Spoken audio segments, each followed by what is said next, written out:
Thank you. No, I did bow to you, Honorable Member. Thank you, Honorable Members. Welcome back. I hope you enjoyed your lunch.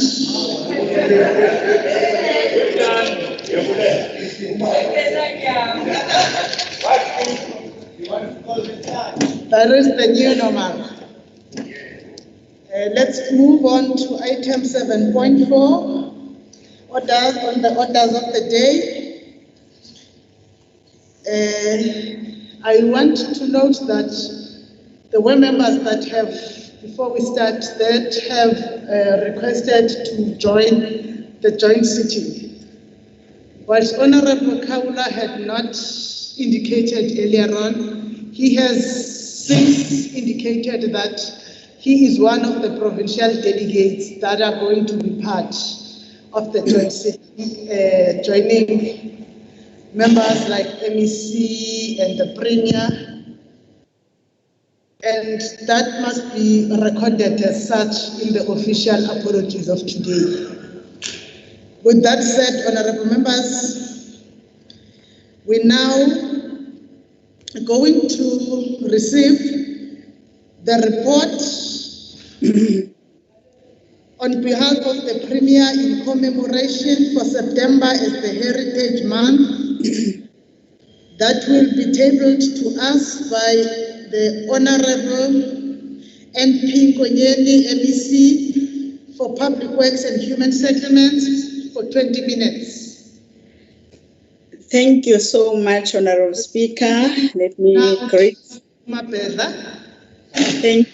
Thank you so much, Honorable Speaker and Honorable Members. Honorable Speaker, I'm actually presenting this report on behalf of our Honorable Premier of KwaZulu-Natal, Honorable Zigalala. There is an echo speaker from my side. I don't know whether I'm audible or what, but let me proceed like this. In our country, we dedicate the month of September to celebrate South Africa's rich and diverse heritage and to foster social cohesion. And using various avenues and media platforms, the provincial government used Heritage Month to promote nation building and to foster an inclusive national identity. In 2020, we celebrated Heritage Month under the challenging circumstances of COVID-19 pandemic. Thanks to technology, we were able to adapt and use technology to innovate and compensate for our usual sizable and spectacular heritage celebrations. This year, Heritage Month was commemorated under the theme Celebrating South Africa's Living Human Treasures. In recognition of South Africa's skilled and distinguished living archives, who continue to be a source of wisdom and repositories of indigenous knowledge systems. Delivering his Heritage Month address virtually on the 26th of September 2020, the Honorable Premier joined His Excellency, the President of the Republic of South Africa, President Cyril Ramaphosa, in honoring South Africa's 3 living human treasures. They are 1, 83-year-old Oma Katrina Isau from the Northern Cape. She is said to be the last surviving person who speaks one of the indigenous Khoisan languages. She is well known and recognized for her efforts to preserve and teach the language to young people in her community.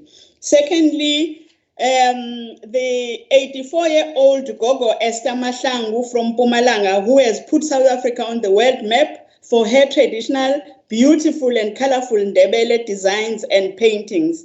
In 2018, this living human treasure received 2 doctorates, one from the University of Johannesburg and the second one from the Durban University of Technology. The third one was the 76-year-old musician and storyteller, Umama Dosini Mpahleni from the Eastern Cape. She's famous for her talent in playing traditional instruments like isitolotolo and uhadi. We applaud Rhodes University for awarding Umama Dosini with an honorary doctorate early this year. We wish to thank the ANC-led government for putting resources and funds to preserve the life histories and works of South Africa's living human treasures through the publication of books. In this regard, we also join the Department of Sports, Arts and Culture to encourage families and communities to inculcate the culture of reading and promoting the ideal of a reading nation. Honorable members, during the virtual address on Heritage Month, the Honorable Premier made a special plea to the people of KwaZulu-Natal to work with our government in identifying elderly people with rare skills in indigenous knowledge systems so that we may document their rare skills and also properly honor them. Honorable members, let us not forget that in March 2020, South Africa and the world lost a KwaZulu-Natal born living human treasure, Isanusi and legendary author Ubaba Credo Mutwa, who joined his ancestors at the ripe age of 99 years.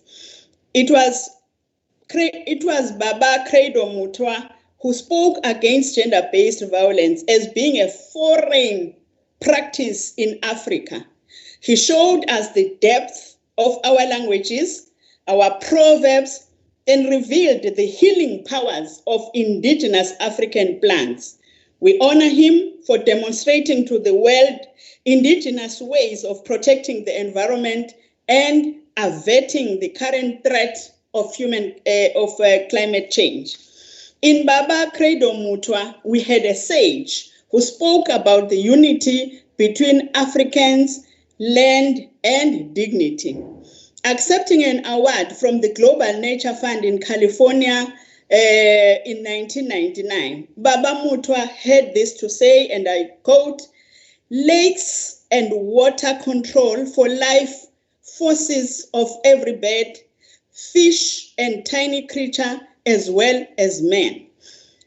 It is a living entity. For centuries, Africans had treated water with reverence, severely punishing anyone who polluted it. Our African forefathers have always known that you are not allowed to murder nature," I close quotes.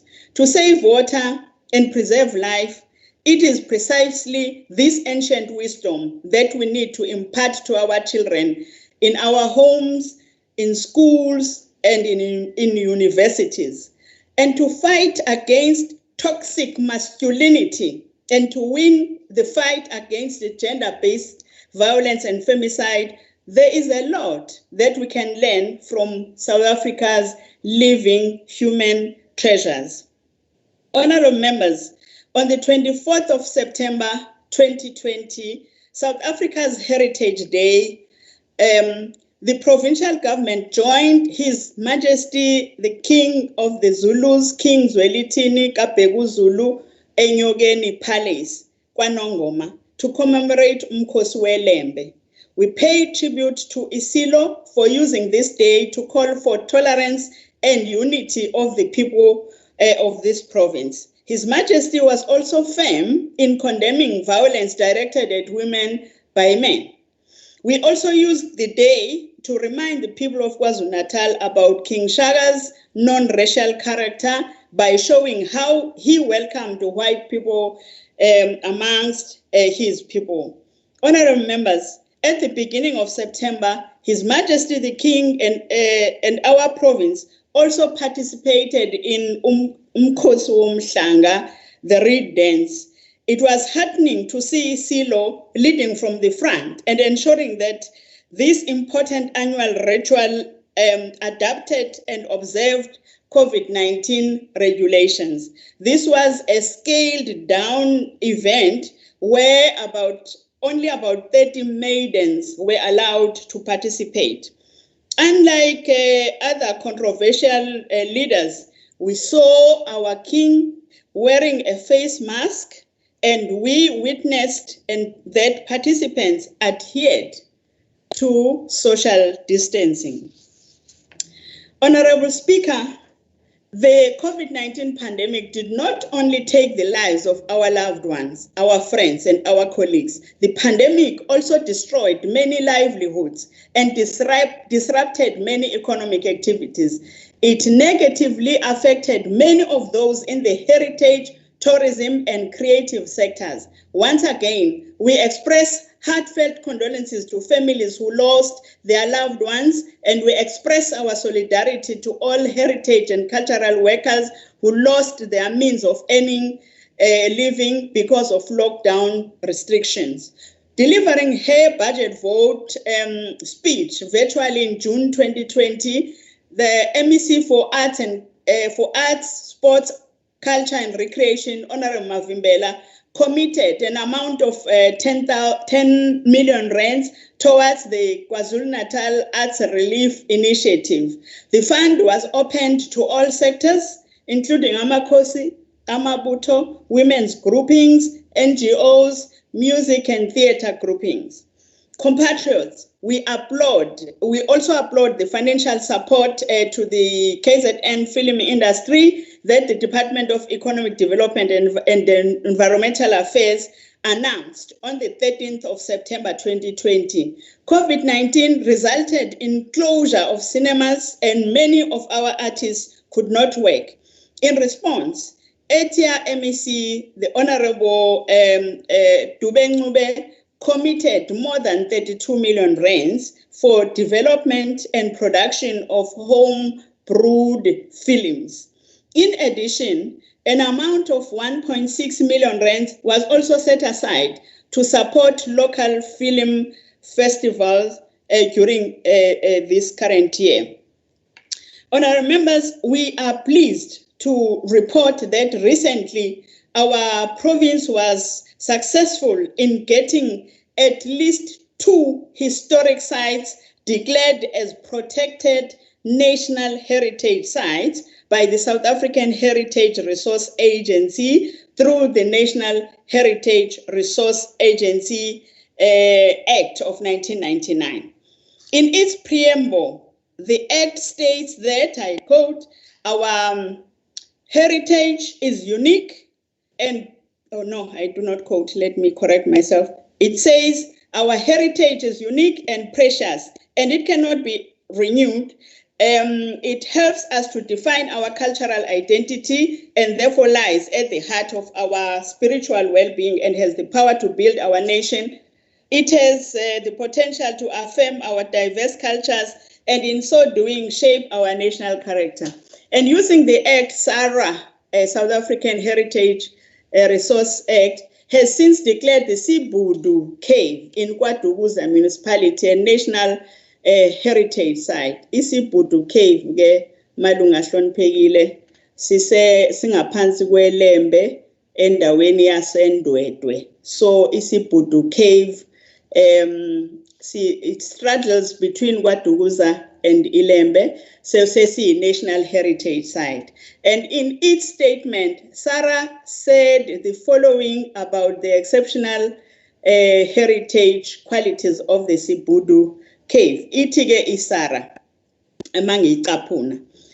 Sibudu Cave contributes to human evolutionary history through its archaeological evidence of Middle Stone Age occupation, which dates to between 77,000 and 38,000 years ago. Archaeological excavations in the shelter have revealed evidence of some of the earliest examples of modern human technology. It is one of only 3 sites in Africa with evidence of early seashell beads older than 70,000 years ago. And Sibudu also has a rare collection of bone tools dating between 77,000 and 62,000 years ago. It has the world's oldest bone arrowheads that imply that bow and arrow originated in Africa and was in use more than 30,000 years before they were used elsewhere. And according to geoarchaeologists, the Sibudu sediments are remarkable and amongst the best in the world for identifying behavioral moments in time. Among other finds, Sibudu has the world's oldest evidence for bedding made from sedges, grass, and leaves. The shelter is currently used for spiritual purposes, while the forest around the site is utilized for herbal medicines by the local community. And due to its uniqueness, Sibudu received international recognition as one of the most important sites of its kind and has been nominated as a World Heritage Site as part of the emergence of modern humans, the Pleistocene Occupation Sites of South Africa series nomination, I close quotes. Phoenix Settlement, honorable members, has also been declared as a National Heritage Site, Phoenix. We also are happy to learn that Sarah has declared the historic Phoenix Settlement a National Heritage Site. And on the 2nd of October 2020, the Premier was honored to participate in a webinar commemorating Mahatma Gandhi's birthday in 1869. It was at this birthday celebration that we also celebrated the good news with Freedom Stalwart, Comrade Ila Gandhi, and the Phoenix Settlement Trust.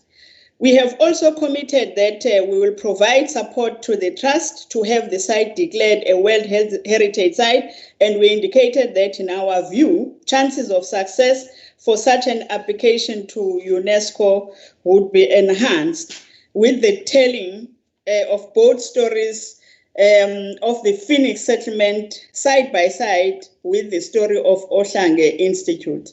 We remember the words of Tata Nelson Mandela, who once remarked about the heritage and historic importance of this place when he said, I quote, "The Indian struggle, in a sense, is rooted in the African."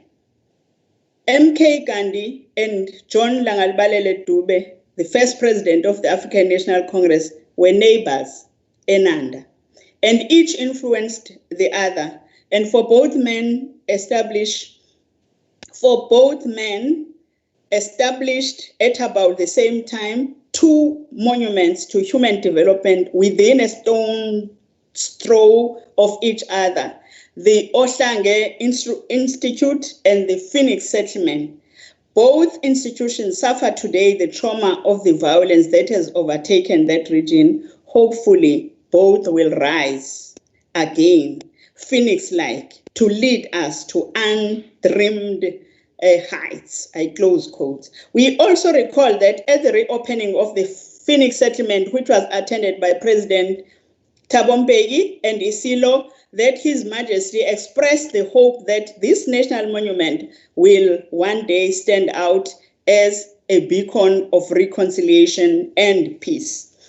Honorable members, let me also state some of the milestones and legacy projects that we are working on as the province of KwaZulu-Natal. You will recall that in the State of the Province address in March 2020, we identified a number of key milestones and legacy projects.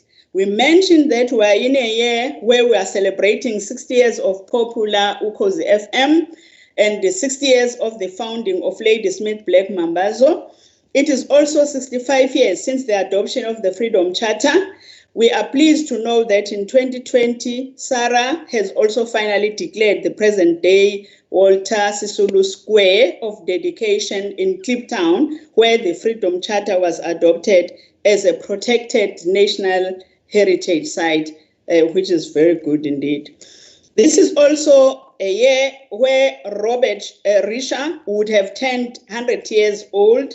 And speaking during the adoption of the Freedom Charter, Robert Risha was prophetic when I said, I quote, "This ground on which we are standing today is holy. Friends, this shall be the monument of the people of South Africa."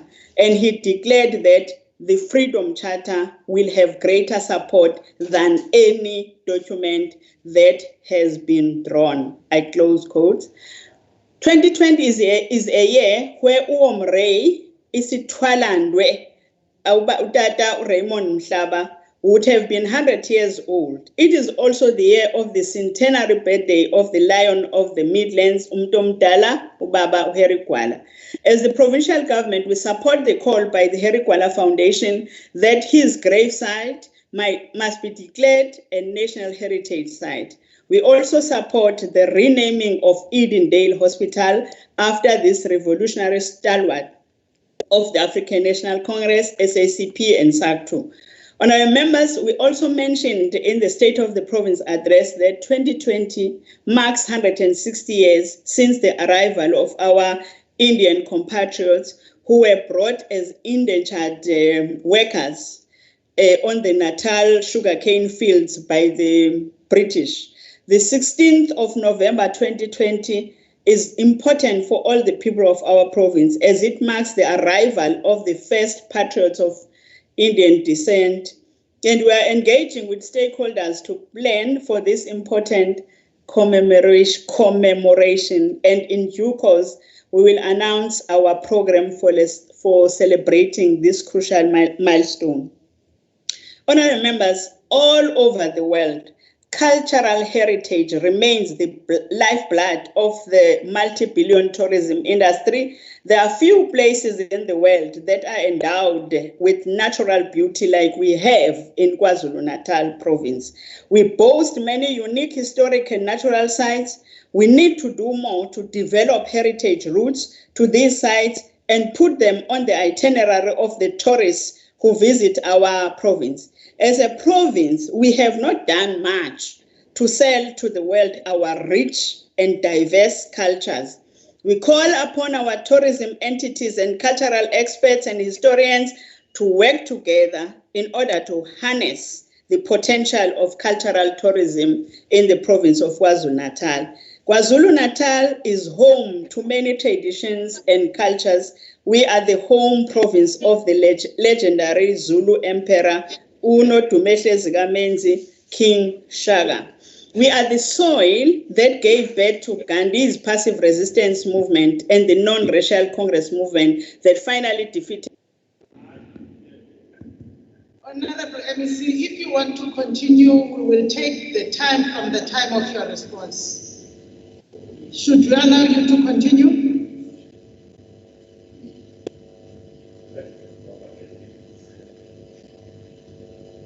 Can you put the MEC on the spotlight?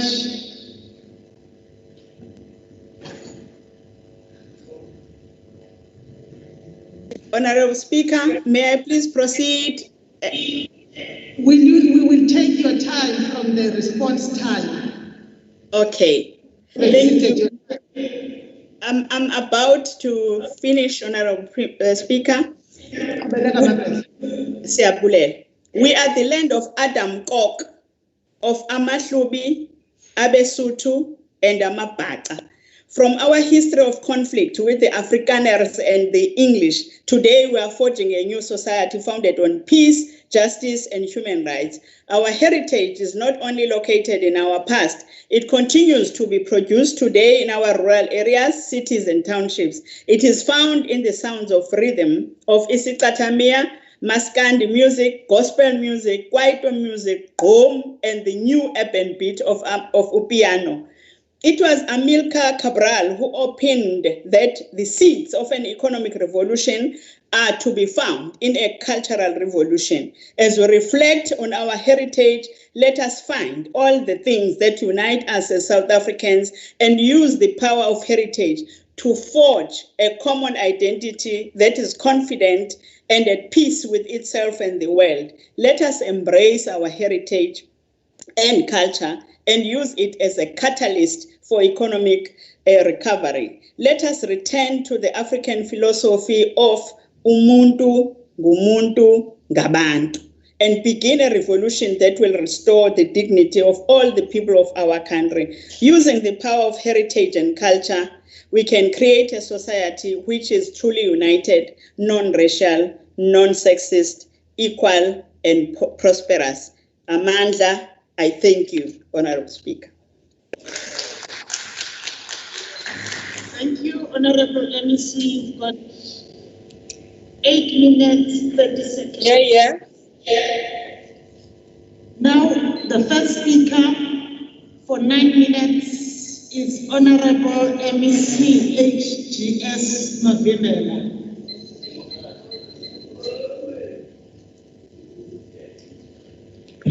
Thank you, Honorable Speaker. Greetings to honorable members.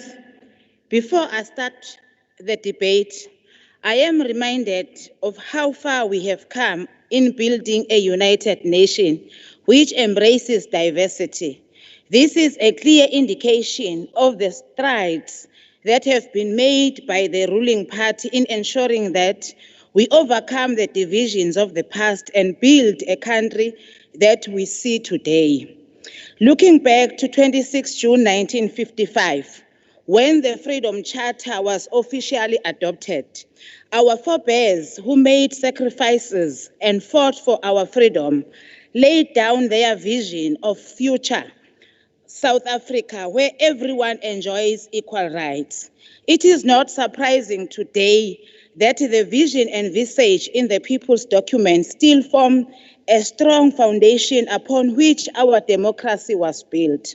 Honorable members, the important role of literature and culture was captured in one of the clauses of the Freedom Charter, which states as follows, and I quote, "The government shall discover, develop and encourage national talent for the enhancement of our cultural life. All the cultural treasures of mankind shall be open to all by free exchange of books, ideas and contact with other lands. The aim of education shall be to teach the youth to love their people and their culture, to honor human brotherhood, liberty and peace." In his book, Steve Biko, titled, "I Write What I Like," and I quote, "Part of the approach envisaged in bringing about Black consciousness has to be directed to the past, to seek to rewrite the history of a Black man and to produce it in the heroes who form core of the African background. People without a positive history is like a vehicle without an engine." Honorable members, literature is a big part of our culture. Different countries study books that shape nations, and children and adults will read them so that they understand what made their home how it is. Literature can inform people, it can share history, and it becomes the history of a certain place of the world. The documentation of an event or even a story made up can change a culture. As we rewrite history, our aim as Department of Art and Culture is to get our communities to tell their own stories and experiences. We have a rich history embedded through generations that still needs to be told. We will continue to stage various language programs to promote multilingualism and continue to provide support to reading and writing clubs as part of our efforts to encourage authors who write in indigenous language. Our language services section also has an Adopt a Club drive where publishing heroes are urged to adopt reading and writing clubs to assist them with writing skills and publishing tips, coupled with reading and writing materials. We also pride ourselves for the One Township, One Book initiative. This project is aimed at preserving the history of township in the province, especially that of political struggles during apartheid. Each financial year, 2 writers from different townships are commissioned to write books about their townships. As KwaZulu-Natal, we pride ourselves of being cultural and linguistic province, and the maintenance of our various languages spoken by various ethnic and cultural groups is critical for the preservation of cultural heritage and identity. The loss of language means the loss of culture and identity, which is why it was important for the department to champion the KwaZulu-Natal language policy for the provincial government. Furthermore, this was an imperative move to make sense of our constitutional obligation of affording everyone the right to use the language of his or her choice as the weapon for self-development to push back the frontiers of poverty. Ken Hale of Massachusetts Institute of Technology once said, and I quote, "As languages disappear, cultures die. The world becomes inherent, a less interesting place, but we also sacrifice raw knowledge and the intellectual achievements of millennia," close quote. The aim of the language policy is two. Number one, promote the use of 6 official languages in KwaZulu-Natal, namely isiZulu, English, isiXhosa, Afrikaans, Sesotho, and isiSwati by the provincial and local governments. Number two, elevate the status and advance the use of indigenous language of a historical diminished status used by the people of KwaZulu-Natal. Number three, to ensure that KwaZulu-Natal is a caring home for all by promoting multilingualism. Number four, support the Batopele initiative of impartial service delivery by promoting equal access to public services and programs by removing communication and or language barriers. Number four, give increasing effect to the equal constitutional status of the 6 official languages. Number seven, empower and affirm speakers of previously marginalized languages. Number eight, foster respect and protect language rights, thereby avoiding the use of language for exploitation and domination based on gender, race, class, age, religion, culture, or sexual orientation, or language that condemns violence. Number 9, ensure social cohesion and improve relationship by promoting language diversity. Lastly, to create awareness about the needs of the hearing and visual impaired communities. Honorable members, the past few months have been challenging with the outbreak of COVID-19, but through it all and working together as South Africans, we have persevered and ignited the spirit of Ubuntu.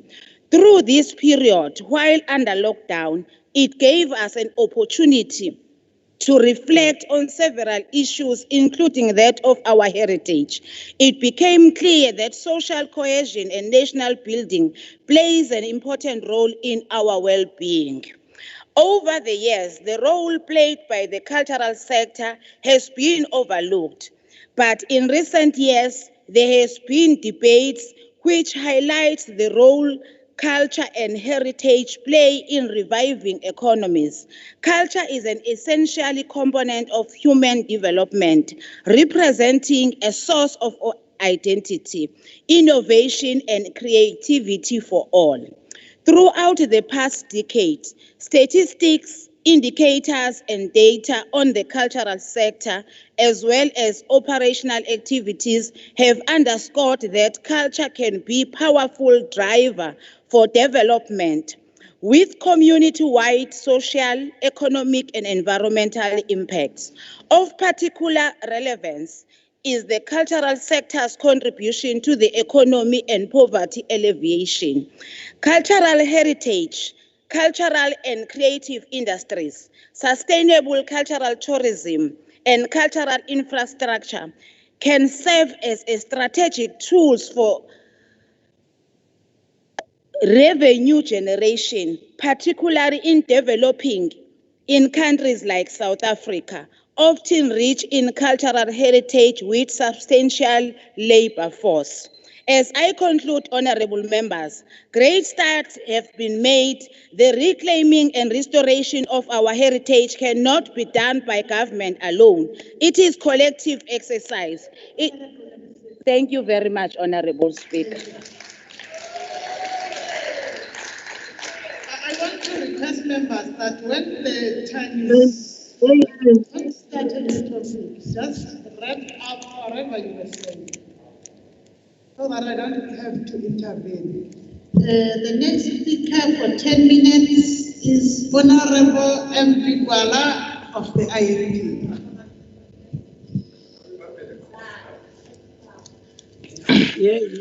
Honorable Speaker, heritage is important because it provides clues to one's past and how the society has evolved. It helps us examine our history and traditions and enable us to develop an awareness about ourselves.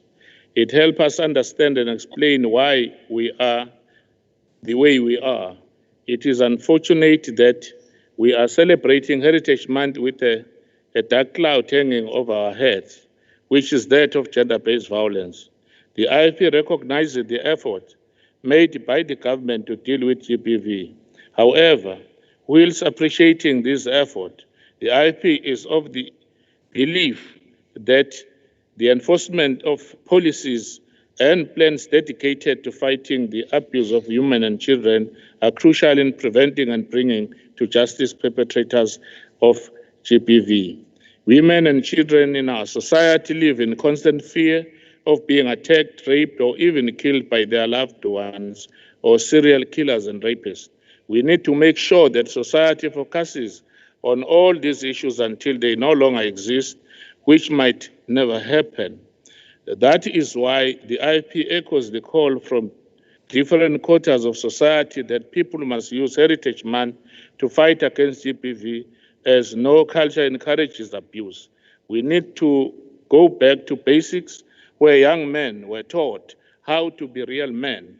This yielded positive result by teaching young boys to better understand that a girl or a woman is respected. Heritage Month must revive our conscience, and it must be a reminder that we have a responsibility to protect women and children from GBV. Therefore, the IIP calls upon government to sustain its effort in taking action against perpetrators of GBV and in holding to account the security agencies or persons who fail to deliver on their roles. GBV affects us all, and GBV make KwaZulu-Natal safe. Ngesintu nje umuntu wesifazane ayikho indawo ongamthinta kuyona noma ngasiphi isikhathi ungowesilisa. Traditional leaders. The IP respects and recognizes the role of the institution of traditional leadership. In celebrating Heritage Month, the IP urges the traditional leaders to institute measures that will help preserve the cultural heritage of the people. When there is a visible preserved culture, it will also guide the younger generation to live within the norms and traditions of their communities. Traditions and culture are the roots that can provide a peaceful atmosphere for the development of the people and combat disagreements, conflict, and divisiveness, among other things. Heritage site. The IFP believes that a province like KwaZulu-Natal has rich, albeit silent, cultural sites and magnificent flora and fauna. Conserving and protecting natural resources and cultural heritage sites can contribute to economic diversification through creating businesses and employment. Heritage sites and buildings play an important role in African communities by preserving history, identity, and stimulating pride in communities. The IP believes that it is therefore crucial to take care of these sites to promote and preserve culture. KwaZulu-Natal is one of the country's fastest growing tourism sectors, and its rich cultural and natural heritage offer an excellent opportunity to boost economic development and improve livelihoods. Language. The IFP believes that while celebrating Heritage Month, it is also important that we preserve and protect our indigenous languages. The IFP urges the Office of the Premier to ensure that more is being done by the Provincial Department of Arts and Culture to promote and preserve languages. According to UNESCO and Taylor, quote, language and culture are two elements that are embedded in an individual as footprints of his or her identity. On the other hand, culture is a complex collection of knowledge, beliefs, arts and letters, value systems, laws, customs, traditions, modes of life, and any other capabilities and habit distinctive of a particular group, unquote. Further, UNESCO states that, I quote, one language disappears on an average every 2 weeks, taking with it an entire cultural and intellectual heritage. Thousands of languages are at risk of disappearing in the coming decades. 90% of human languages are expected to disappear from the earth by 2050, unquote. Therefore, it is incumbent upon us to preserve and promote our languages, social cohesion. The IFP and the Duane of Social Cohesion, Prince Mangosuthu Buthelezi, believes in the importance of social cohesion. That is why the IFP always supports any government initiative and programs aimed at fostering social cohesion. Social cohesion and nation building are among our country's greatest underlying challenges. This is not an easy task, given that our history has been one of violently divided our people and entrenching inequality. The National Development Plan, however, proposes that we can all make the necessary sacrifice to create the shared future that we can dream of. Let us all commit ourselves to this task and build a future that will stand in stark opposition to our past and where we will all share a sense of nationhood and common purpose. Therefore, honorable members, social cohesion can neither be decreed nor pontificated on by the hoi polloi from lofty heights, but will come as a consequence of deliberate and sustained effort to build a more equitable national democratic society. It seems incontrovertible that a society that is unequal will not easily achieve coherence, and that nation building is rendered more difficult and near impossible by inequality, poverty, and unemployment. Heritage is one that should unite and not divide South Africans. Our unity cannot be a unity that seeks to obliterate diversity, or it can accentuate and celebrate the diversity of our people. Our culture and heritage are indeed the pride of our nation, and such symbolism is a strong force for unity. However, symbolism alone can only eventuate in an ephemeral and tentative unity, emanating from pride in sharing a geographical space with great and talented human beings. Lasting and durable nation building is based on equality of incomes, not from or formal equality of access to opportunity. It is therefore behooves all who seek social cohesion and national unity to build an equal society through fighting against inequality, unemployment, and poverty. The new culture of materialism and lust for money seems to be the sole motivation of many people, including many in the top structures. We need to resist this culture of conspicuous corruption and greed, as well as the inevitable corruption that is required to sustain it. This selfish behavior runs contrary to our most valued and commonly shared cultural value of Ubuntu Butu. Instead of promoting that cultural tenet of our heritage, namely that the individual prospers when the community prospers, there are too many people in power who are popularizing the theory of individual prosperity at the expense of the community. I thank you, Somlomo. Angibonge, Somlomo. Siyabonga mhlonishwa.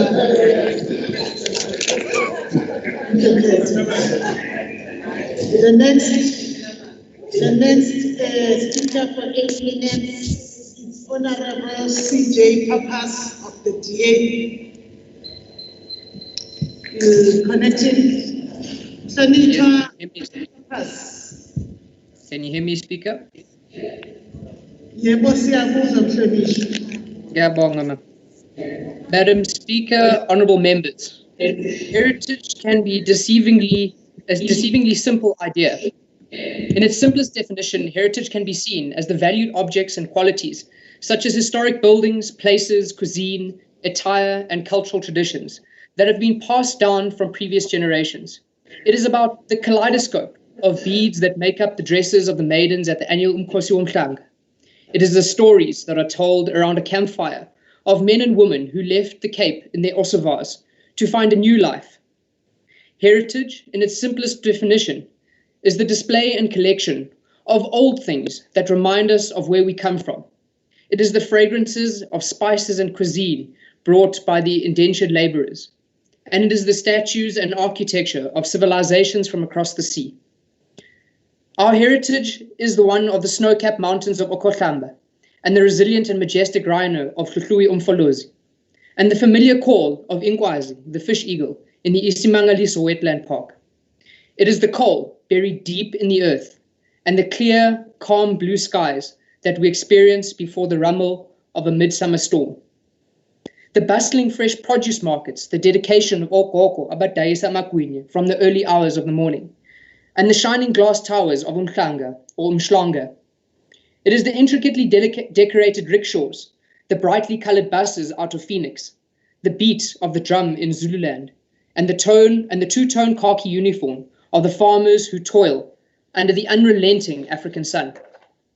It is the minibus taxis, the vuvuzela, the cry of the jackal in the night, the banichao, gom, maskande, upiano, and the meandering lifeblood that is the Utugela River. In its simplest definition, heritage is a celebration of the unique features that have come to define our individual and collective experiences of each other and the world around us through taste, touch, sound, and sight. However, heritage can be far more complex than we realize. It is in its more complicated definition. Heritage is the subject of discussion and debate about who we are, where we come from, and what it is that we want to preserve for the future.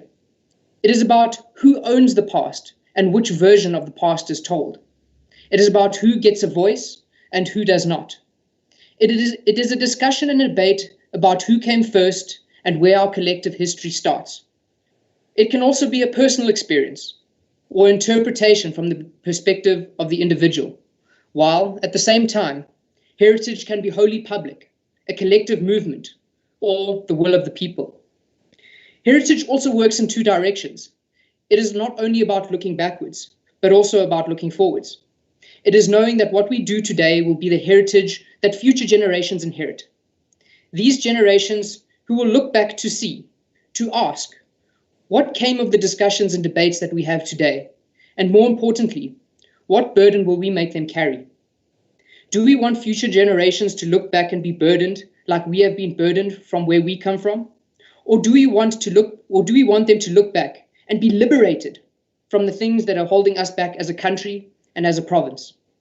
Anger, hatred, and intolerance, deprivation and poverty to a grand scale, unbelievable greed. So this past month, we commemorated the vibrant and diverse sounds, tastes, and sights of a truly incredible province. Now, let us return to the hard work of creating our legacy, or the heritage of future generations. Isandlwana, or Blood River, apartheid, Mfecane, or the Shell House Massacre. These are all past events that people my age were not part of.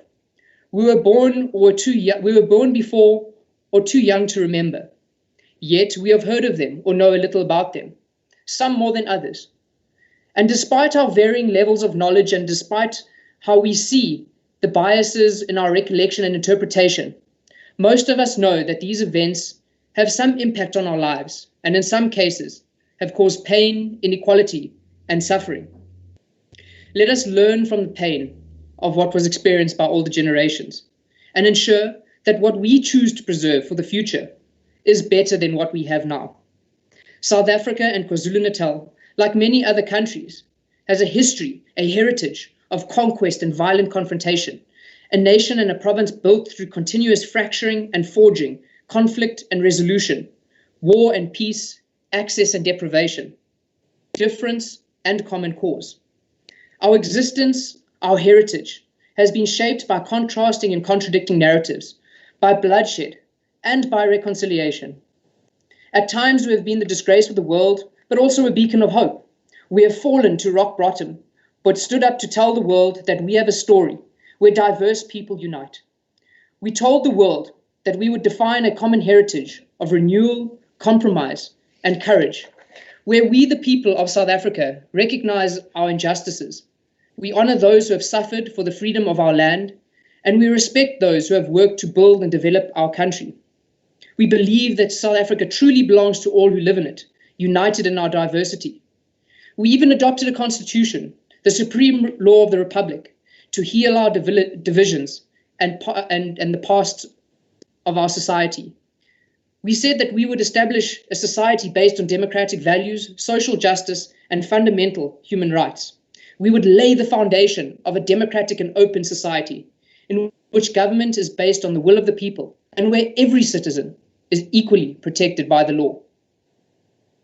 We told the world that we would improve the quality of all our citizens and free the potential of each person. We told the world that we would build a united and democratic South Africa. Yet, today, we find ourselves in a poisonous, anxious, and impatient times. It is a self-inflicted evil that just does not want to let go. Honorable members, each one of us who is elected to lead and represent the people of this province, each one of us holds a very important responsibility. That responsibility is to ensure that every person born after 1994 does not suffer from our mistakes or from the greed and the failures that are so evidently present today. What will we do with this incredible responsibility? What will be our legacy in the positions of power and influence that we have? What will be your legacy in the province that you were elected in your community, and in your family? The choices that each one of us make can make a difference, and you may ask how. Because our legacy, the heritage that we are creating as members of this legislature, is the physical embodiment of our democracy, the manifestation of a world-leading constitution. In the words of the American civil rights activist Martin Luther King Jr., violence never deals with the real basic evil of the situation. Violence may murder the murderer, but it does not murder murder. Violence may murder the liar, but it does not murder lie. It does not establish truth. Violence may even murder the dishonest man, but it does not murder dishonesty. Violence may go to the point of undermining the hater, but it does not murder hate. It may increase hate. It is always a descending spiral leading nowhere. This is the ultimate weakness of violence. It multiplies evil and violence in the universe. It does not solve any problems. So, Honorable Speaker, this Heritage Month, I would like to recognize and honor our Constitution, the selfless acts that went into creating it, and the ideals that we must continue to strive towards. Thank you. Thank you, Honorable Member.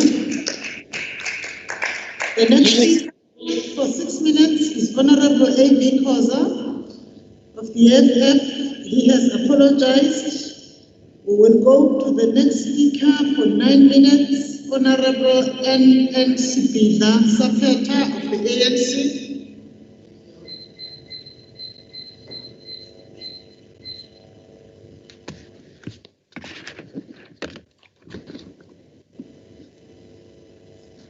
Hlonishwa Somlomo, ngiyabonga kakhulu ngibingelele amalunga esishayamthetho ngihlanganisa nezithunywa kwi-NCOP, izimenywa zikaSomlomo zonke nabo bonke abathamela ukuhlala kwalendlu namhlanje. Sanibonani, Dumelang, molweni ma-Afrika unyakeni omusha. Somlomo, mangiqale ngokuthi ngibonge kuwe ngokuvumela undunankulu ukuthi asethulele lo mbiko noma isikhathi sesidlule kanye nokusipha kwakho ithuba lokuthi nathi njengamalungu esishayamthetho sisike elijikayo kuwo lo mbiko obaluleke kakhulu ezinhlelweni zokwakha isizwe esibumbeneyo esingacwasani ngobuhlanga nangobulili. Usuku lwamagugu emhlabeni wonke ngaphansi kwenhlangano yezizwe lugujwa ngomhla ka-18 April. Kanti lapha eNingizimu silugubha ziwu-24 kuMandulo, ekuyinyanga lapho ama-Afrika ebungaza ukungena konyaka omusha njengoba sibona indalo kwenzeka kwindalo langaphandle. Mhlonishwa Somlomo, ngingekangeni kakhulu enkulumweni yami, ngivumele ngishutheke isicelo kuwe ukuthi ngelinye ilanga ngokholwa wena lendlu yakho ike idingide izincomo noma iziphakamiso zokunxenxa uhulumeni ukuba amukele ikhalenda yama-Afrika. Ngingesiye umhlonishwa umbishop Dube noma ugobela uNomagigi Majola. Kubukeka sengathi izinkinga eziningi esinazo ezwenikazi le-Afrika zidalwa kakhulukazi ukuthi silahlekene nobuntu bethu. Saphakamisa konke lokho esikuboleke kwezinye izizwe. Lokhu engikushoyo lapha mhlonishwa Somlomo kufakazelwa yimibiko yabezempilo ekhombisa ukuthi noma sihlaselwe lo mkhuhlane obizwa nge-COVID, kodwa iningi labantu bakithi labo ebebeye batholakale begula ngesikhathi sasebusika behaqwe imikhuhlane ngokuhlukana kwayo. Kulonyaka leso sibalo sibonakala sehle kakhulu.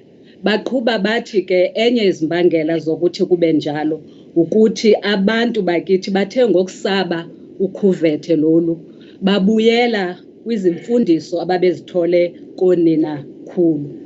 Mhlonishwa Somlomo, isiqubulo salonyaka njengoba eshilo undunankulu emelwe ngumama uNkonyeni sithi Celebrating South Africa's Living Human Treasures.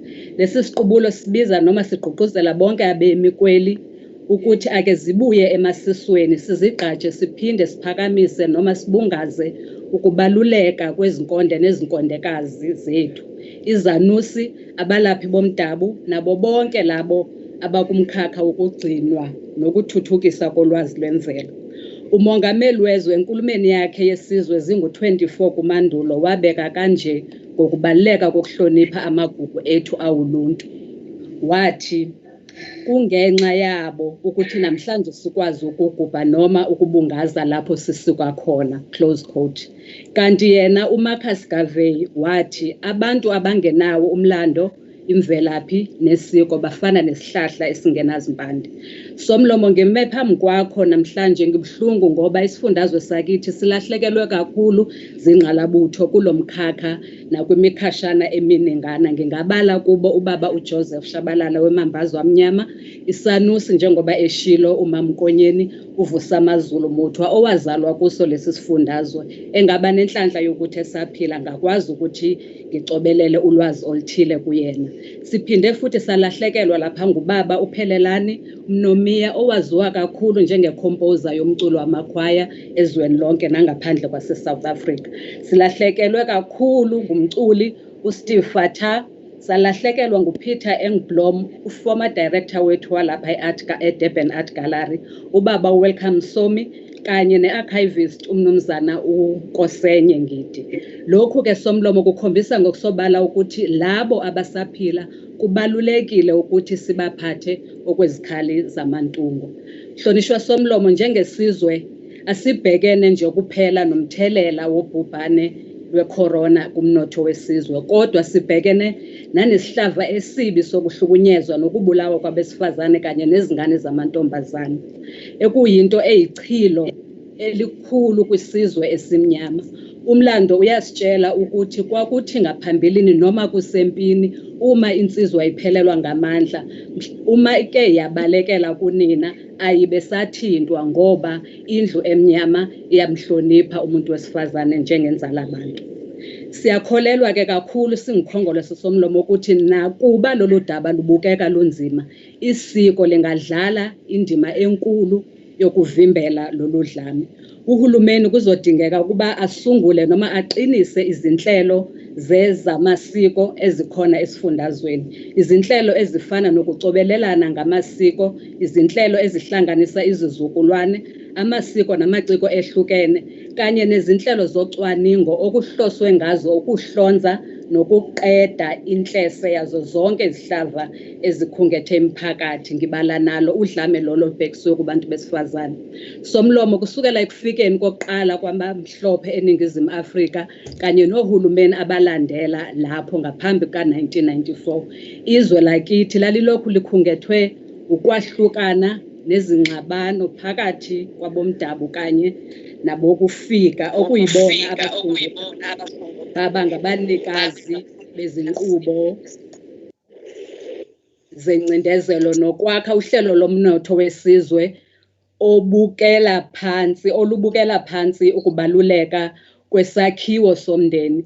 Kunamhlanje Somlomo sikhuluma nje sinenqwaba yezingane ezikhula ngaphandle kwesisekelo esifanele. Umlando kaKhongolose wokuhlonipha amasiko ehlukene nobuzwe bunye kucace bha kumuntu wonke ukuthi afunde noma abone. Isibonelo umqulu wenkululeko owakhelwe ezisekelweni zamasiko ehlukene kanye nokungacwasani ngobuhlanga. Isigaba 1B something is disturbing me. Isigaba 1B somthethosisekelo weRepublic sigcizelela ukubaluleka kwamasiko ehlukene kwizwe lethu. INingizimu Afrika yizwe eliqhakambisa ubuliminingi njengamazwe amaningi ezwenikazi lase-Afrika. Sinezilimi eziningi zomdabu ezikhulunywa ezifundazweni nasezifundeni ezahlukene lapha KwaZulu-Natal. Ngakho-ke siyazi isidingo sokuqinisa imizamo yokuthuthukisa izilimi zabomdabu ezazincishwe amathuba ngaphambilini. Mhlonishwa Somlomo,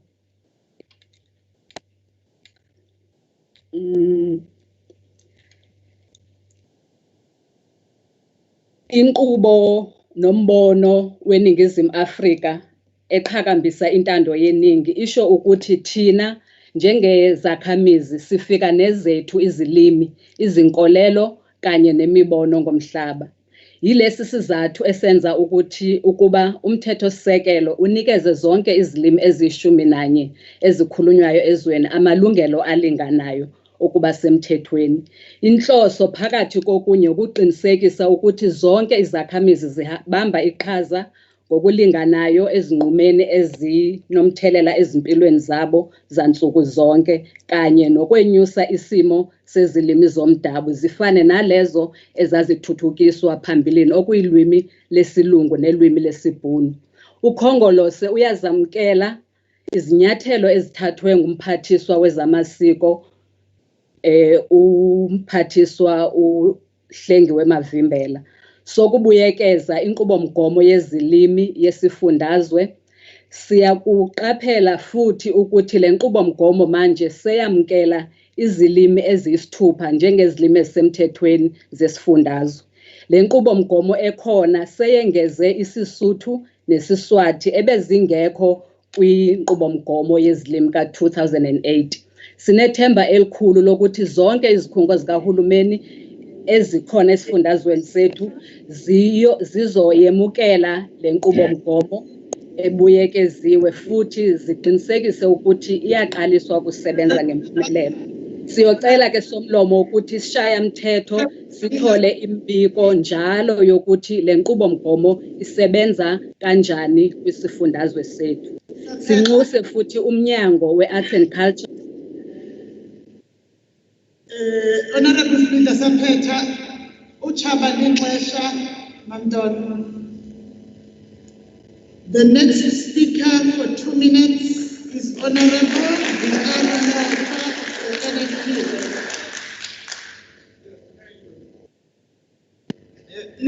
niwaphuze bahlonishwa amanzi azolisiza ey'nkingeni nibhekene nazo. Abanye banawo kodwa baney'nkinga ababhekene nazo. Niwaphuze bahlonishwa. Mhlonishwa Somlomo, njengoba sihlale sigubha inyanga yamagugu nyaka yonke, naku kumele sikulungise nokuba siqondise njengoba nje kulezi insuku edlulileyo kube ihlazo nechilo nokuyisa ukuthi SABC asivezele umlando ohlanekezelwe ngesilo sakwaDukuza. Kumele kufundiswe abakhulayo okuyiko nokwenzeka, hayi kubukeke isilo sakwaDukuza kwakuyisilo esinonya nendluzula kanti umlando uphenikezelwe ngabelungu. Kumele izingane zifundiswe ziphasiswe futhi ngolimi lwazo isikhathi side zingenile enkululekweni ngoba lokho kuyobanika ukuba bazigqaje bona ngobona babo mazifunda ziphase ngolimi lwabo lomdabu. Kulungiswa amagama ezakhiwo nemifula namadolobha nezindawo kuqondiswe imibhalo kusiswe imibhalo esabiza abelungu. Lokho kuyokwenza ukuthi bafunde kangcono abantwana. Sekuyisikhathi sokugcina nokuvikela izilwane zethu nemithi nezitshalo ukuze abafikayo bafike konke lokhu kuwumlando obhalwe phansi ongeke ucishwe.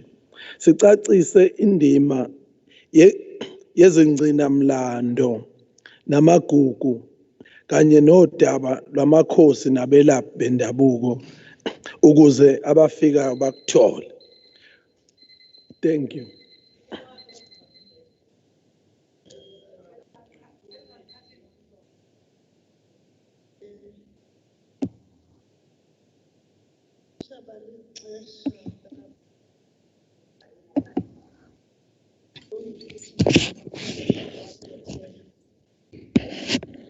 The next speaker for 2 minutes is Honorable Esther Rajbansi. Thank you, Honorable Speaker. The Heritage Month theme 2020, celebrating South Africa's living treasures, celebrates more than 3 types of heritage, that is cultural, natural, and mixed. Therefore, the Minority Front welcomes the celebration of the 3 outstanding South African women. People Heritage honorable members in South Africa gives our country its multiracial or diverse cultures.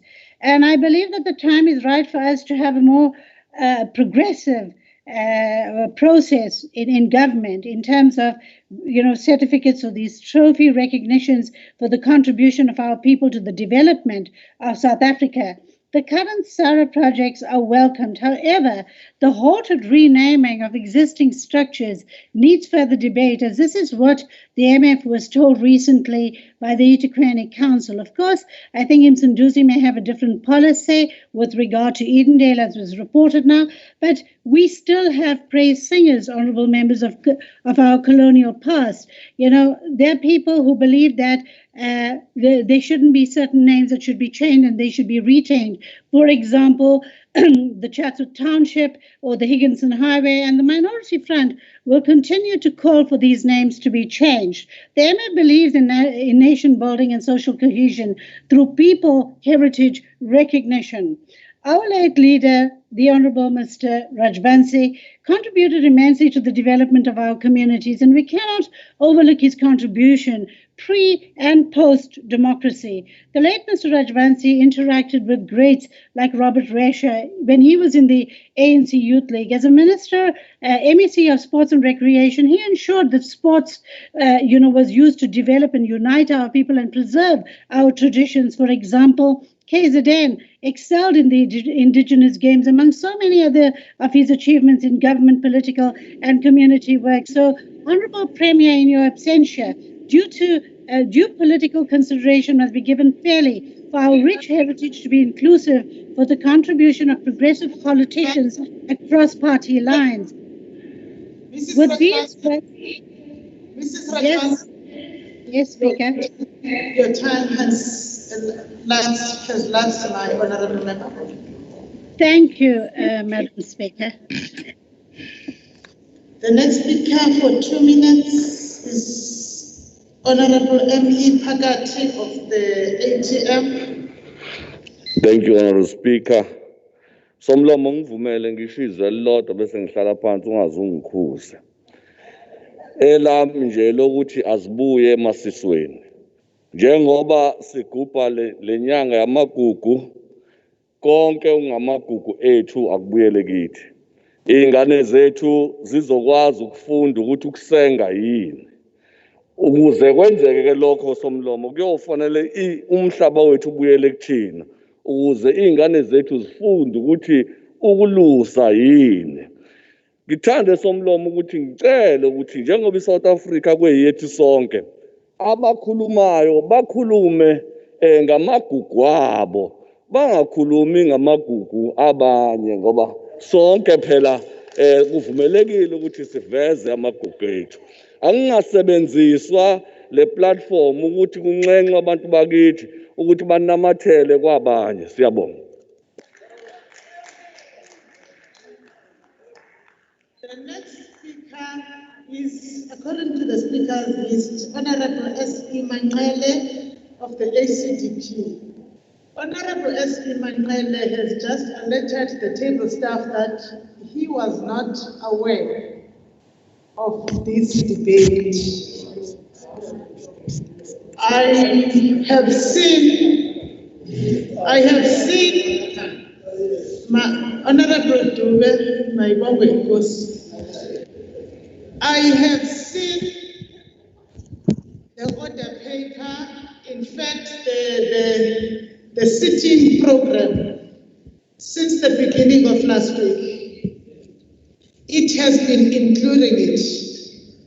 Have I not seen it, I was going to call to order the whip of the minorities. But in this instance, I call to order the honorable member who took the oath of office as a public representative to serve the people of KwaZulu-Natal. And it's not the responsibility of the whip to read the correspondence that comes to an individual member. It is a responsibility of all individual members to do that. We will move to the next speaker, but we will also have a conversation with the honorable member. The next speaker, therefore, for 10 minutes is Honorable R.R. Pillay of MEC R.R. Pillay of the ANC for 10 minutes.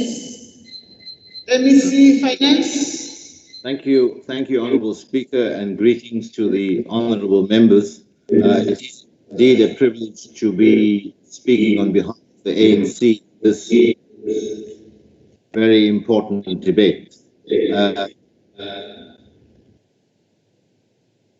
We can hear you, MEC. Thank you. I must say it was quite pleasing to hear all the speakers with their very powerful messages of unity and cohesion. Light and note, for the first time I heard the Honourable Walla speak about the National Democratic Society in the passionate way he was speaking, and Honourable Papa's about the pain of some of our history. And I think that is a good thing, contributing, showing people want to see sometimes a departure from the tough and rough side of the politics to the soft side of things, which really inspires people. That's not to say we must negate the truth, very much to the opposite, because it's only when we speak the truth that the foundations shall be strong. Indeed, as the ANC, we seek to build the National Democratic Society, united, democratic, non-racial, non-sexist, and prosperous South Africa. That is our mission, and we seek to unite the broadest range of South Africans behind this effort. KwaZulu-Natal today is, according to Stats South Africa, a province of some 11.5 million people.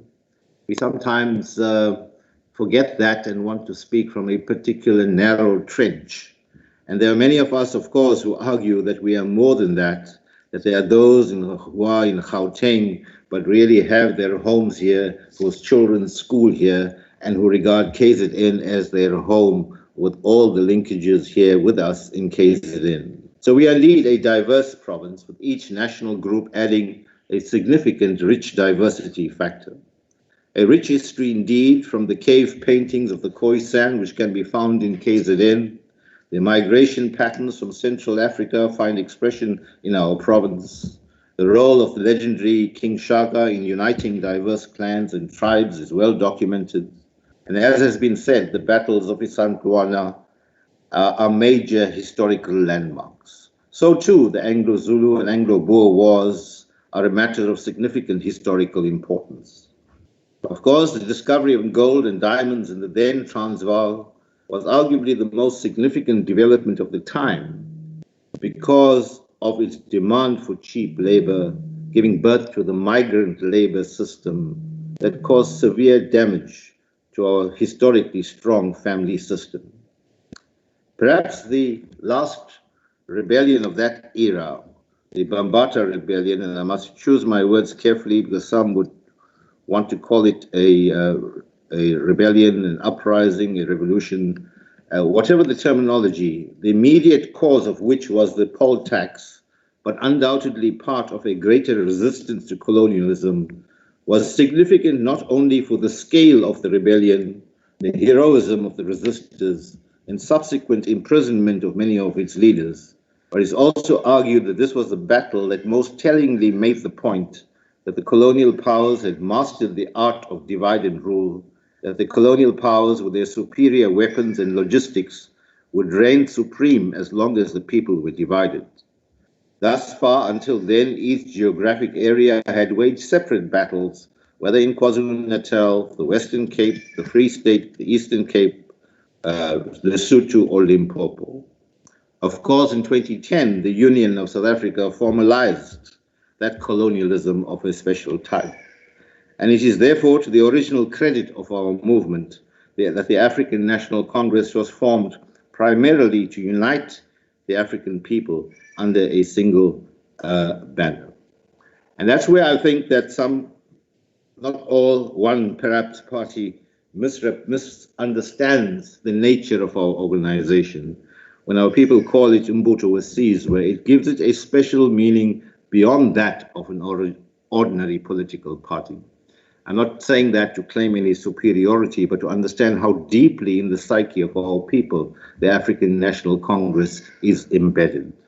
Even Nkosi Buthelezi would claim with pride his roots in the Youth League of the African National Congress of that time. And this becomes the first lesson still relevant today. The unity of all our people is central to the reason for the existence of the African National Congress, and one of the reasons it has endured for more than 108 years today. Of course, the time allocated for this input does not allow for deeper reflection on the nature and character of the ANC of the time, but suffice to say that our leading figures were traditional leaders, religious leaders, and the intellectuals of the time. Of course, in our province, the English as the colonial power were to make a direct input on the cause of history in our province.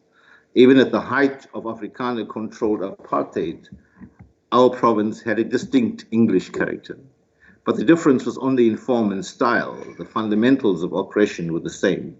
And most systematic or most significant was the systematic exclusion of indigenous people from the best land and, may I say, water.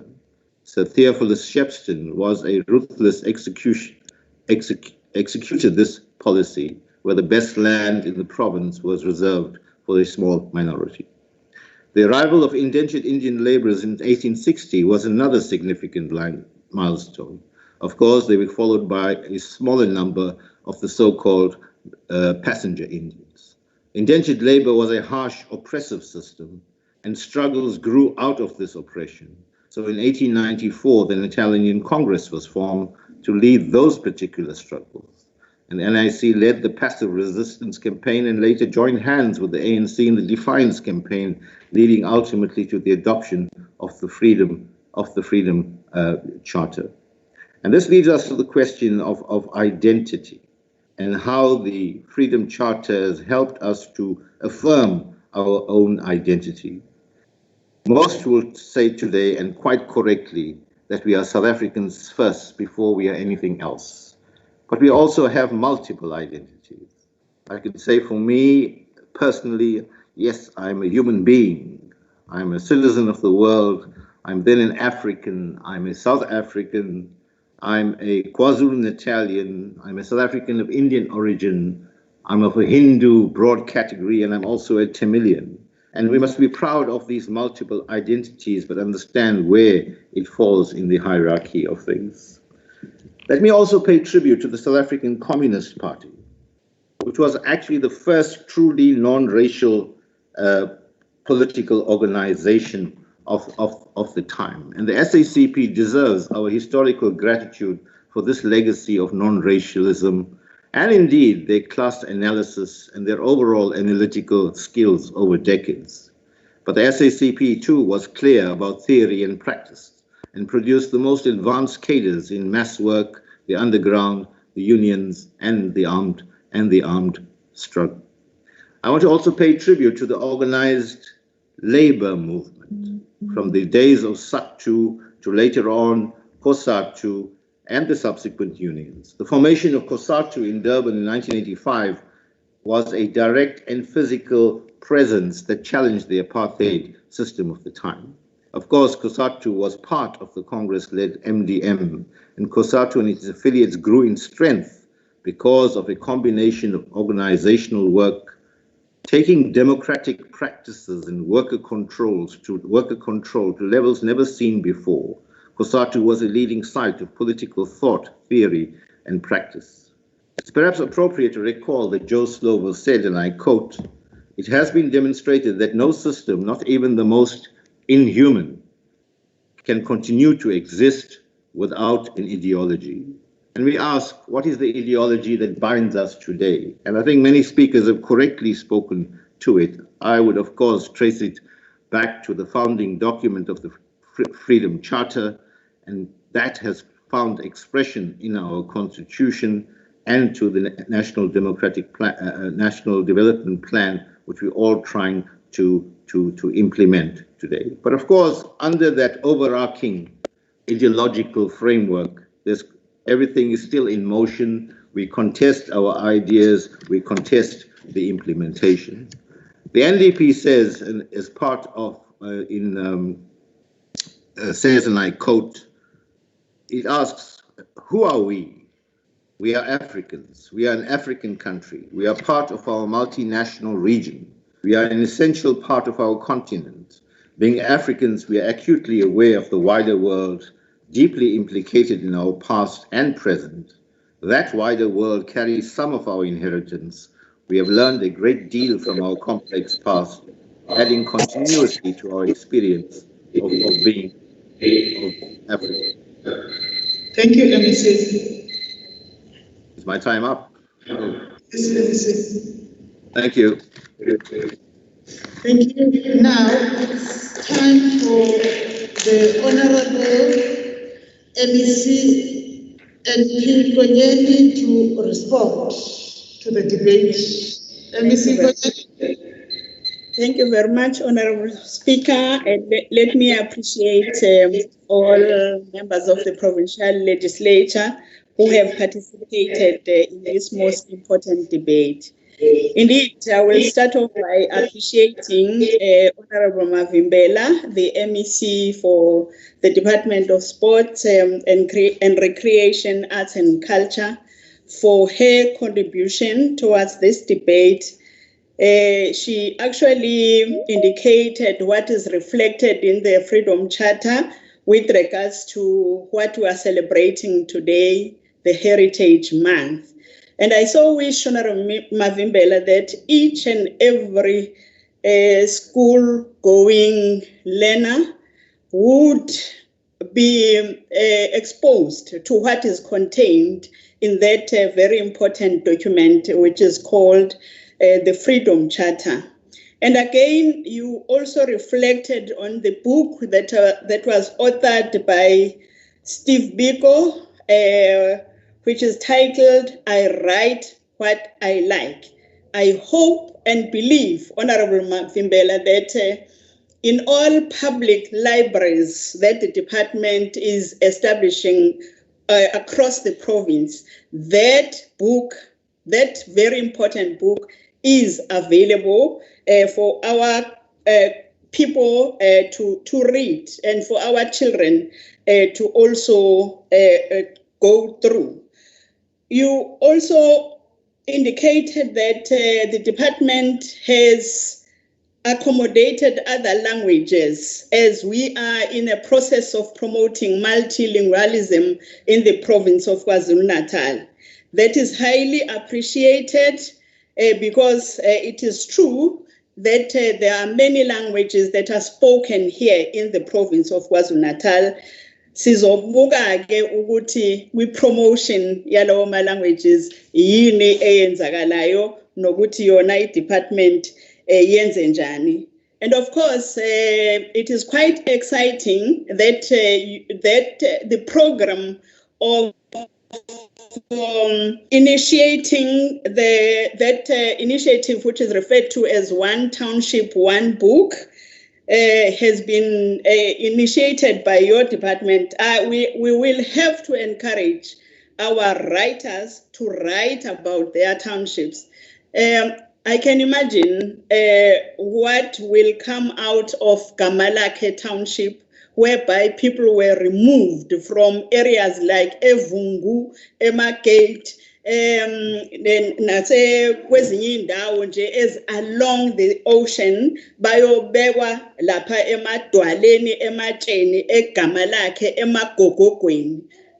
In fact, we need to encourage Tina nawe Somlomo, no Honorable Nzwaki, no Honorable Nomakiki, Honorable Siboniso, ukuthi abantu mababhale ngazo zonke lezi zinto kanjalo futhi namanye amalungu oshamthetho ahlala kwezinye indawo naziyo ngomlando ukuthi ake kubhalwe ngokuthi sisukaphi size sifike lapho sikhona. And indeed the department is also promoting cultural tourism. Sibonile eqaleni ngesikhathi sikhuluma mhlonishwa ukuthi ziningi indawo ezingenza ukuthi abantu bakithi bazuze, including into rural tourism lapho sixoxela khona ivakashi zethu ngokuthi senzani ukudla esikudlayo amasiko ethu sibagqugquzele nabo nje ukuthi bahambele ezethu indawo bangagcini emadolobheni. Mangidlulela ke umhlonishwa uGwala ukhulume kahle umhlonishwa uGwala nakuba ngasekugcineni ubeseqala lo mkhuba wakhe wokuxova kodwa kukhulume kahle ekuqaleni ekhuluma ngokuthi kuhle kufundiswe abafana ukuthi indlela okuyiphatha bekhula baze bafikele ezingeni lokuba amadoda fanele ukuthi kwenziwe kanjani. Siyavumelana nawe kakhulu kuyinto ekufanele ukuthi ngabe iyenziwa vele njengoba namantombazana enziwa eqeqeshwa ngalelo hlobo. Ngakho ke sonke kumsebenzi wethu akuwona umsebenzi womnyango kuphela ukuthi fanele kwenziwe kanjalo. Indeed, the ANC-led government is in the forefront of fighting against the gender-based violence in the province of KwaZulu-Natal and throughout the country. We have seen our premier talking about it. We have seen our premier visiting the victims of violence throughout the province of KwaZulu-Natal. And into fanele ukuthi ngabe iyenzeka ukuthi sonke silwe kanjalo futhi nama traditional leaders fanele alwe nokuhlukumezeka kwabantu besifazane futhi agqugquzele ukuthi amasiko ethu anganyamalali kanjalo nezilimi zethu zinganyamalali. Honorable Papios impela ukhulume kahle naye siyakubonga kakhulu nakuba ke eyaye acabanga ukuthi khona kufanele ukuthi kufihlwe especially about the colonial rulers and colonial masters who came over to our country. It's a history that needs to be preserved so that we avoid its repeat. It should never happen again, as it was not even supposed to have happened in the initially, whereby people would come to a country and become so brutal, and inflict pain to indigenous people. Obatola lapo. It should never happen. It should never ever be allowed again. It is rearing its ugly head in other parts of South Africa, and we should all condemn that so that we all promote social cohesion, we promote peace, we promote tranquility in our country. Yes, it is all about the Freedom Charter, which came about from the bleeding wounds of Black African people who were forced to abandon their families and their land so that they may work for the white people in their own country. Into embi kakhulu ke engafanele ukuthi iphinde yenzeke. Umhlonishwa uSibhidla, siyabonga kakhulu. Nami ngiyahambelana kakhulu nalokho akusho ukuthi hayibo yindaba silokhu salandelana namakhalenda ezizwe like the Gregorian calendar that we are all using right now. Ibe ikhona ikhalenda yethu yama-Afrika ase-Afrika, and nami Somlomo ngiyafisa ukuthi ngelinye ilanga ke ixoxwe le ndaba yekhalenda njengoba i-African calendar njengoba eyibekile umhlonishwa uSibhidla Saphetha. Ezinye izizwe zihlonipha kakhulu ama-calendars abo, like the Mayan calendar in Asian countries in particular. But thina sayiyeke yethu sagijimela izinto zezinye izizwe ongeyona ke into ekufanele ukuthi ngabe siyayincoma. Siyabonga kakhulu futhi ukuzwa ukuthi iyanconywa indaba yokueda ezinye izilimi khona lapha KwaZulu-Natal, kuyasigqugquzela sonke. Umhlonishwa umlotshwa, yebo siyavumelana kakhulu nawe ukuthi ake zibuyelene emasisweni, abantu bafundiswe ngokuyiphatha, bafundiswe ngamasiko abo, bafundiswe ngezilimi zabo kunokuthi sigijimele izilimi zabanye abantu. Kanjalo futhi nomhlonishwa uphakathi ukhulume kanjalo, wakhuluma ngokuthi azibuyeleni emasisweni. Siyakubonga kakhulu ngoba sonke sibuka ngendlela efanayo yokuthi asiyeni kubantu siyokhuluma nabo ukuthi masiyeke indaba yokukhohlwa ukuthi siphumaphi. Masiqeqeshe abantwana bethu sikhumbule nathi ukuthi yiziphi indlela esasiphila ngazo ezazenza ukuthi siphile impilo engcono kunalempilo esiphila njengamanje. Honorable Pillay, thank you very much, my dear comrade, for all your contribution. Indeed, we will remain united if we promote our cultural heritage in the Republic of South Africa and also acknowledge all what has happened in the province of KwaZulu-Natal. I apologize, Honorable Shamin Thakur Nakusengweka. Bayo bakhona abanye abayocabanga ngomhlonishwa uRajbansi ne-contribution yakhe emlandweni walapha KwaZulu-Natal. Hayi yena yedwa nabanye ababamba iqhaza emlandweni waKwaZulu-Natal. Honorable Speaker, thank you very much. Siyabonga kakhulu. Thank you, Honorable MC. Thank you to you, honorable members. That was the last of our orders for the day. I have a few announcements to make. Honorable members, immediately after the adjournment of this sitting, there is a briefing by the FFC. The presentation is virtual. However, members may remain behind and just they use the same link as that one that was provided of the sitting.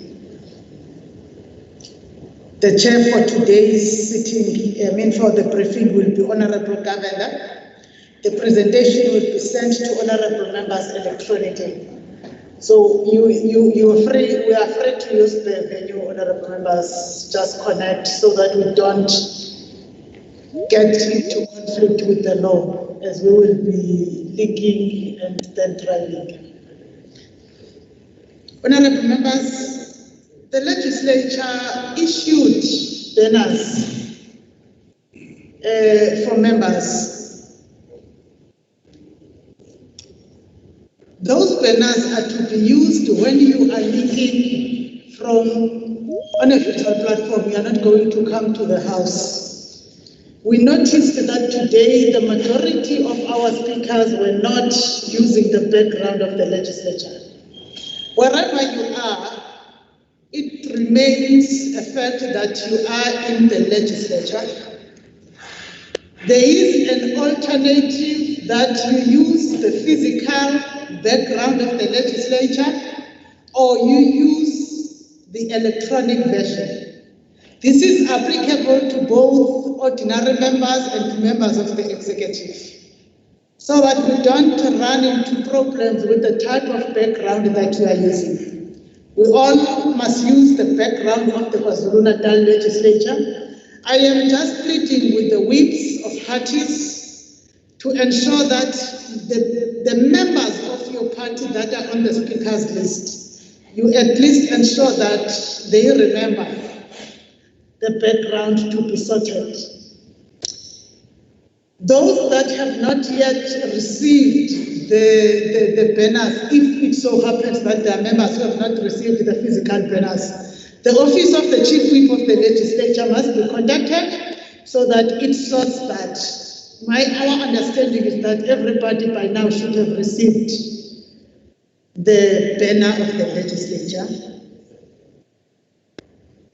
Honorable members, with that said, thank you for your participation and thank you that we meet and find that we are still here. The House is adjourned until the 22nd of October, and the details of the exact sitting will be communicated to honorable members.